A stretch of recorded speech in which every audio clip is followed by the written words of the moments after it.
Hola, soy el del Yerton. Les doy la bienvenida a este estudio sobre la vida de José. Y este es un estudio de tres partes sobre la vida de José y su lucha con el orgullo. Tuvo que superar el problema del orgullo. Luego, el dolor. Tuvo que superar el problema del dolor. Y hoy veremos una tercera lucha que él tiene que atravesar. Tiene que luchar con el poder.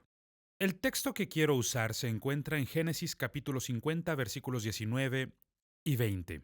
Esto es después de la muerte de Jacob, de su padre. El padre de José y sus hermanos está muerto, y los hermanos de José tienen miedo. Tienen miedo porque creen que José quiere vengarse de ellos. Pero esa nunca fue la intención de José. Para nada. Él superó ese obstáculo hace muchos, muchos años, en su lucha con el dolor. Por eso Génesis capítulo 50, verso 19 dice así: No tengan miedo, les contestó José. No tengan miedo. ¿Puedo acaso tomar el lugar de Dios? Esa es una pregunta muy poderosa. Y tenemos que recordar esto continuamente. Nosotros no podemos tomar el lugar de Dios. Nunca juegues a ser Dios, amigo mío. Continúa diciendo: Es verdad que ustedes pensaron hacerme mal, pero Dios transformó ese mal en bien para lograr lo que hoy estamos viendo. Y esto es salvar la vida de mucha gente. Vaya, qué concepto tan poderoso, pero como hemos dicho antes, él no intenta hacer sentir bien a sus hermanos. Él lo está diciendo con toda sinceridad. Esta es su filosofía de vida y es la forma en que él cree. Esta es su creencia. Lo que nos lleva al tercer problema que José tiene que superar. El tercer obstáculo. Si él quiere alcanzar la grandeza, la gracia para la grandeza, el tercer obstáculo es poder. Poder. ¿Cómo es que manejas la autoridad? ¿Cómo llegas a ser el hombre más poderoso de la nación más poderosa del mundo en ese momento? ¿Cómo lo haces? ¿Cómo puedes hacerlo sin abusar de tu posición? José nos muestra cómo hacerlo. Tenemos que aprender a desarrollar la gracia de la gentileza en nuestra vida. Esta es una oración que he tenido que hacer muchas veces en la vida, porque sé que es algo de lo que carezco, es una debilidad que tengo y le pido a Dios: haz de mí un caballero, haz de mí una persona gentil, porque en mí mismo yo no lo soy. La única forma en que puedo hacerlo es experimentando la gracia de Jesús, porque Jesús es gentil. Oh, que Dios nos enseñe esta lección. ¿Cómo tratar con el poder? Y como solemos hacerlo, les daré 4 puntos que desglosaremos para así lograr un mejor entendimiento de lo que estamos viendo. Y el primero es: el poder es embriagador. Claro que sí. Mientras más poder tengas, más fácil es que se te suba a la cabeza y cambia tu forma de pensar, la forma en que piensas de ti mismo y que piensas de los demás. El poder es embriagador, o como alguien lo ha establecido, todo se ve muy diferente desde la cima de la montaña. Y vaya si es verdad. Yo no sé si hayas escalado alguna montaña, pero nunca he visto una que no quiera escalar. Pero he escalado varias montañas en mi vida y déjame decirte, al llegar a la cima, vaya, toda la emoción y toda la adrenalina corriendo por tu cuerpo, todo se ve muy distinto desde la cima de la montaña. Y es ahí donde está José. José se encuentra en una posición de poder. Es uno de los hombres más poderosos de todo el planeta. Y nada revela lo que hay en nuestro corazón como el poder. Cuando le das poder a alguien, de repente todo lo que estaba en su mente sale a la luz. Descubres quién realmente es esa persona en el interior. El poder lo va a revelar. Y por eso encontramos a José en esta posición. Y lo cierto es, por ejemplo, viendo a muchos campeones olímpicos o viendo a muchos atletas a nivel profesional, muchos deportistas, y descubrimos que muchos de estos deportistas están enamorados de sí mismos. Y cuando llegan a ganar algún campeonato, Dios mío, empiezan a regodearse y empiezan a celebrarse a sí mismos. Jesús no hizo eso. José no hizo eso. ¿Y cómo puedes evitar caer en el enamoramiento de ti mismo? Pues tienes que aprender cómo superar la tentación del poder y lo embriagador del poder. La Biblia lo describe como pensar de ti mismo en mayor medida de lo que deberías. Eso es. Y eso me lleva a la segunda cosa de la que quiero hablar. La mansedumbre es el uso correcto del enojo. Ahora, voy a repetirlo porque tenemos que entenderlo muy bien. La mansedumbre es el uso correcto del enojo. Jesús lo dijo mejor. En Mateo 5:5, Jesús dijo, dichosos los humildes o mansos, porque recibirán la tierra como herencia. Aquellos que han aprendido a manejar el poder correctamente. Aquellos que han aprendido el uso correcto de la autoridad. Dichosos los mansos, porque ellos heredarán la tierra. Ahora, es muy desafortunado que muchas personas confundan la mansedumbre con la debilidad. Mansedumbre no es debilidad. Desgraciadamente hay mucha gente que confunde estas palabras, pero estas no son sinónimos. La mansedumbre no es debilidad, la mansedumbre es poder empleado bajo control. Vaya, qué declaración tan fuerte. Poder bajo control, exactamente de eso está hablando Jesús. Pero por supuesto entendemos que estas palabras originalmente se escribieron en el griego antiguo. Y en el griego antiguo hay diferentes palabras para ilustrar diferentes cosas. Por ejemplo, Dios nos ordena enojarnos correctamente, por ejemplo, en Efesios 4:26. El apóstol Pablo dice lo siguiente: si se enojan, no pequen. No permitan que el enojo les dure hasta la puesta del sol. Y este es uno de los mejores pasajes para vencer el enojo. Es limitar el tiempo en que te permitirás estar enojado. Limítalo porque si no tienes cuidado, si vas muy lejos e intentas buscar venganza, comienzas a jugar a ser Dios. Y para estar enojados, pero al mismo tiempo no pecar, eso requiere un espíritu de mansedumbre. Enójate, pero no peques. De eso estamos hablando aquí. No dejes que se salga de control, no dejes que vaya muy lejos. Si no tienes cuidado, el diablo sacará ventaja de esa pasión. Se aprovechará de tu enojo y luego tendrás que arrepentirte de las cosas que has hecho y que no debiste hacer por tu enojo. Un buen ejemplo de esto es la vida de Cristo, cuando limpió el templo. Jesús entra y barre con los puestos y saca de allá a los animales y notemos lo siguiente. Jesús estaba enojado, pero no pecó. No fue demasiado lejos. No empieza a maldecir a la gente, ni empieza a amenazarles. No. Simplemente les dice, han convertido la casa de mi padre en cueva de ladrones. Y esta debe ser una casa de oración. Él limpia el templo, pero no peca. No peca. Y eso es lo que tenemos que descubrir. En esta palabra, mansedumbre, como hemos dicho, esta palabra proviene del griego antiguo. Y para enojarnos, la verdad es que no se requiere mucho, no es difícil enojarnos. Pero enojarse por la razón correcta, en el momento correcto, al grado correcto, es muy difícil.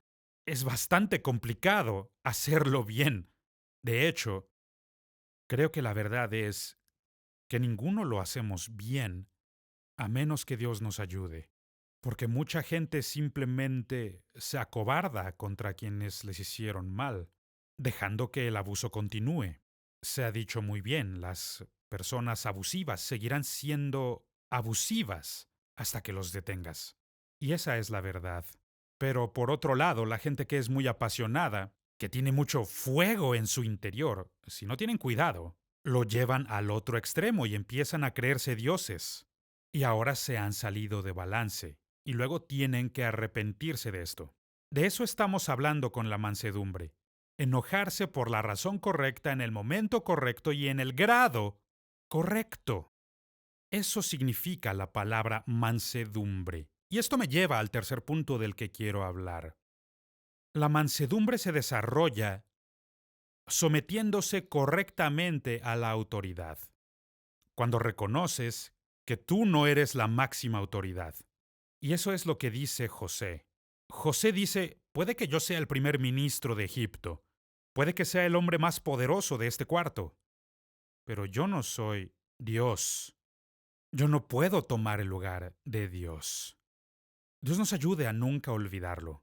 Y no importa qué clase de autoridad sea la que exista sobre nuestra vida, todos tenemos a alguien superior, alguien a quien le rendimos cuentas. La mansedumbre se desarrolla sometiéndose correctamente a la autoridad. Y esta palabra griega para mansedumbre, o que se traduce como mansedumbre, se usó en tres diferentes escenarios entre los griegos. Los grecoparlantes tenían tres usos para esta palabra, para mansedumbre. Número uno, domadores de animales. El ejemplo más común es el de un caballo. Es un animal muy poderoso. Corre mucho más rápido que tú. Es muchísimo más fuerte que tú. Pero cuando llegas a domar a uno de estos animales, se dice que lo has amansado.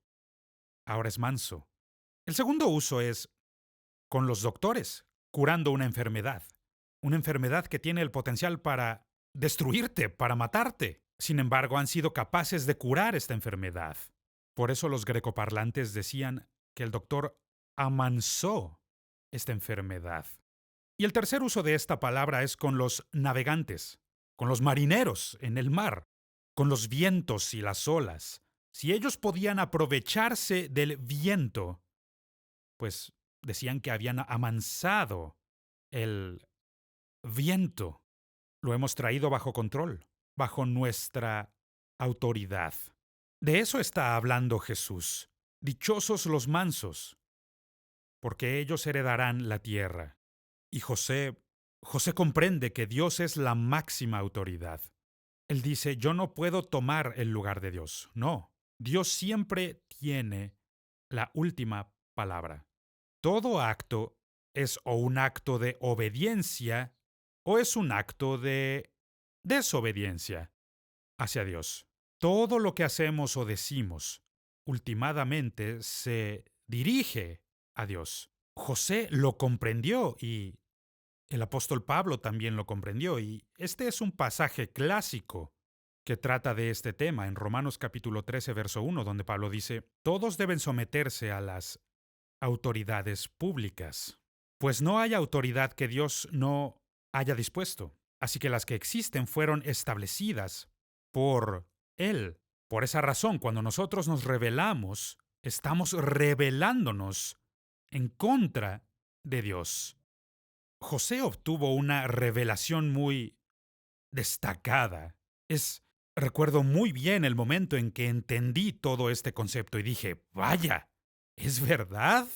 Claro que es verdad. José creía estar sirviendo a Dios, sirviendo al faraón. Yo creo que Daniel se sintió igual. Estoy sirviendo a Dios mientras sirvo a Nabucodonosor. Estaban entendiendo la autoridad. Y pudieron entender que si esta persona fue puesta en posición de autoridad, es mi responsabilidad responder correctamente. Por eso José está sirviendo a Dios, sirviendo a Faraón. Y de eso se trata la mansedumbre. La mansedumbre se trata de llevar el poder bajo control, ponerlo bajo control. Ve los vientos poderosos, conquístalos. Toma las enfermedades mortales y conquista estas enfermedades. O toma un animal poderoso como el elefante. Si pueden entrenar a un elefante para obedecer órdenes, entonces han amansado a ese animal. Ahora, el cuarto punto del que quiero hablar. Nuestra respuesta correcta ante la autoridad incrementa nuestra propia autoridad. Voy a repetirlo. Nuestra respuesta correcta ante la autoridad incrementa nuestra propia autoridad. Eso es lo que ocurre en la vida de José. Y ya que José lo entiende y lo hace bien, Dios continúa elevándolo de posición a posición de autoridad, a mayores responsabilidades. Era uno de los problemas que sus hermanos tenían en casa cuando José estaba en casa.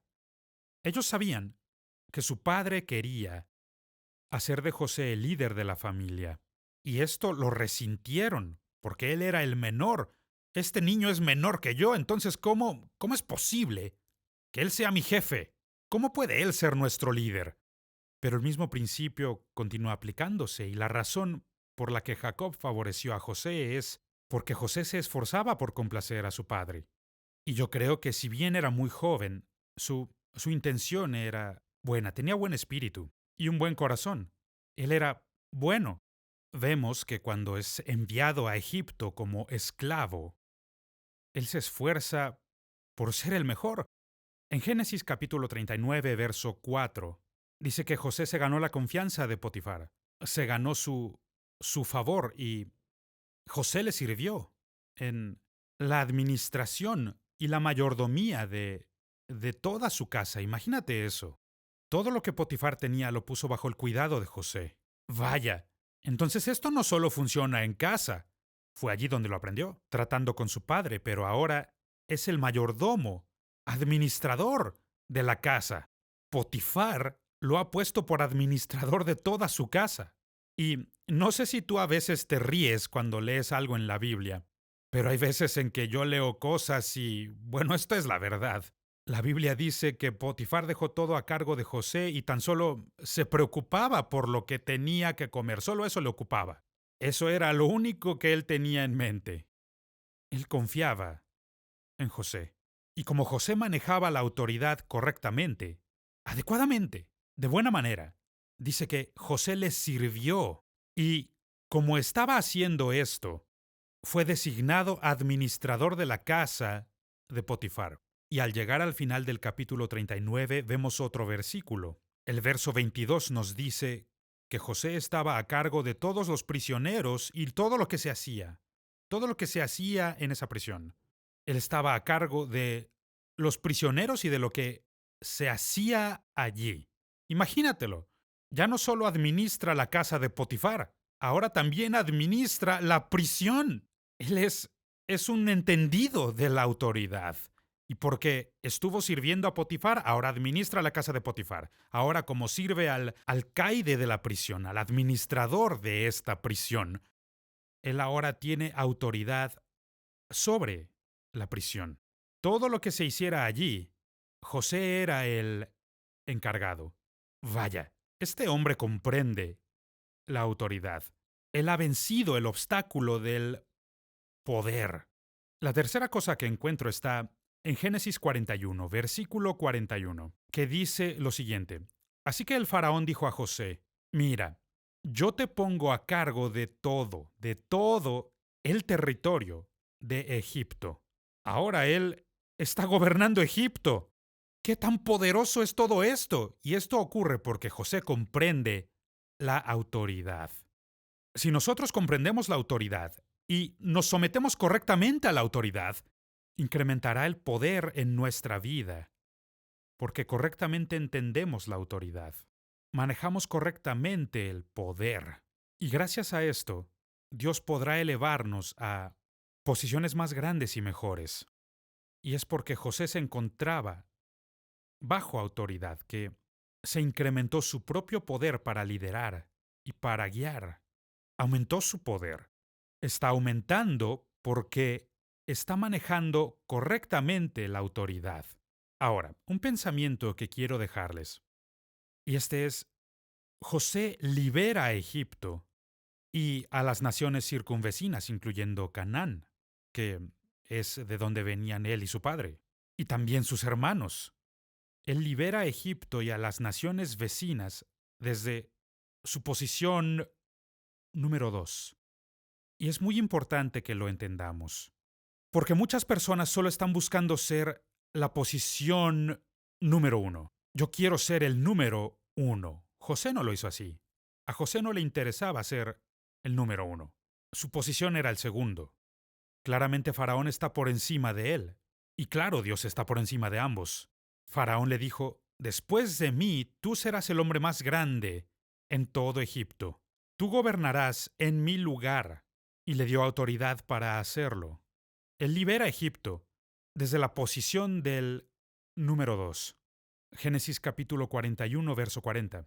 Faraón dice, quedarás a cargo de mi palacio y todo mi pueblo cumplirá tus órdenes, cumplirá tus mandatos. Solo respecto al trono yo tendré más autoridad que tú.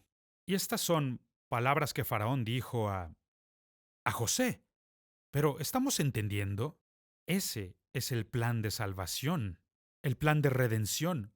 Eso es exactamente lo que Cristo Jesús ha hecho por nosotros. Cristo Jesús dijo, mi Padre es más grande que yo. Jesús dijo, no se haga mi voluntad, sino la tuya. Someterse a la autoridad correcta, eso hizo Jesús. Y ya que él pudo hacerlo también, someterse a la voluntad de su Padre y hacerlo perfectamente. Por eso Dios lo ha exaltado hasta lo sumo, dándole un nombre que es sobre todo nombre. Jesús, hablando de sí mismo y de la posición que él tiene en la vida, en Juan 5:30 Jesús dice, yo no puedo hacer nada por mi propia cuenta. Juzgo solo según lo que oigo. Y mi juicio es justo, pues no busco hacer mi propia voluntad, sino cumplir la voluntad del que me envió. Y estas son palabras de Jesús. Está describiendo su ministerio, está describiendo la forma en que él opera, su filosofía, su teología. Es así como yo vivo, en sumisión a mi Padre. Otra vez, en Juan capítulo 14, versículo 28, Jesús dice, ya me han oído decirles, me voy, pero vuelvo a ustedes. Si me amaran, se alegrarían, porque les he dicho, yo voy al Padre, porque el Padre es más grande que yo. Escucha las palabras de Jesús. Voluntariamente se somete a la voluntad del Padre. El apóstol Pablo escribe al respecto en Primera de Corintios, capítulo 15, versículo 28. Y aquí está hablando sobre el final de los tiempos. Está hablando del gran final, cuando ya todo esté cumplido. Y dice así, cuando todo le sea sometido, es decir, a Cristo, es Él de quien habla. Entonces el Hijo mismo se someterá a aquel, Dios el Padre, que le sometió todo a Jesús, para que Dios sea todo en todos. ¿Ves lo que dice aquí? Lo que Él nos dice es que ya te he redimido de la posición número 2. ¿Por qué lo haría? Porque Jesús comprendió que esta es la raíz de todo pecado que hay en el mundo, es decir, la rebelión. El pecado es todo acto de rebelión en contra de la autoridad de Dios. Pecar es decir, yo lo quiero a mi manera, quiero lo que yo quiero. La redención dice, no mi voluntad, sino la tuya. Y es así como Jesús vivió. Fue así como Jesús operó. Fue así como Él nos redimió. De la misma manera en que José redimió no solo a Egipto, sino también a su familia. Y es así como Jesús redimió al mundo, de la posición número 2, sometiéndose a sí mismo, diciendo, no se haga mi voluntad, sino la tuya. Y mi oración es que estas palabras lleguen a tu corazón y que puedas absorberlas en tu pensamiento y que dejemos de intentar ser el número 1. Esa es una trampa de pecado. Es una trampa que Satanás usa en contra nuestra. Querer ser número 1, querer ser los primeros. No, no, no. Si quieres ser grande en el reino de Dios, hay que aprender humildad. Los que se humillan a sí mismos ganarán mucho honor, porque antes del honor viene la humildad. Y esto me recuerda a un mensaje, uno de los mejores mensajes que he escuchado en la vida. ¿Qué es lo que haces cuando te das cuenta de que eres la persona más poderosa en un cuarto? Por supuesto, el mejor ejemplo de esto es el ejemplo de Cristo Jesús. No hay un ejemplo mayor que Cristo. ¿Qué es lo que haces cuando Te das cuenta de que eres la persona más poderosa en un cuarto. Haz lo que hizo José. José dijo, yo me voy a humillar a mí mismo y les voy a servir, les voy a alimentar. Haz lo que hizo Jesús. Jesús hizo exactamente lo mismo. Es un bello pasaje de la Escritura y se encuentra en el Evangelio de Juan, capítulo 13, versículos 1 al 5. Se acercaba la fiesta de la Pascua. Jesús sabía que le había llegado la hora de abandonar este mundo para volver al Padre. Y habiendo amado a los suyos que estaban en el mundo, los amó hasta el fin. Llegó la hora de la cena. El diablo ya había incitado a Judas Iscariote, hijo de Simón, para que traicionara a Jesús. Sabía Jesús que el Padre había puesto todas las cosas bajo su dominio, y que había salido de Dios, y que a él volvía. Así que se levantó de la mesa, se quitó el manto y se ató una toalla a la cintura. Verso 5. Luego echó agua en un recipiente y comenzó a lavarles los pies a sus discípulos y a secárselos con la toalla que llevaba a la cintura. Eso fue lo que hizo Jesús. Cuando Jesús supo que era el hombre más poderoso de esa habitación, sabiendo que estaba por encima de todo y de todos, se humilló a sí mismo y sirvió a sus discípulos. Y al hacerlo, se hizo el Salvador del mundo. Eso fue lo que hizo José. Gracias a que José manejó correctamente la autoridad, Dios lo sacó de la prisión, no solo para reinar, sino también para salvar, para liberar, para alimentar a quienes le habían hecho mal. Eso es gracia para la grandeza. Y eso es lo que Dios quiere hacer por todos y cada uno de nosotros, para que alcancemos el potencial que Dios ha destinado para nosotros.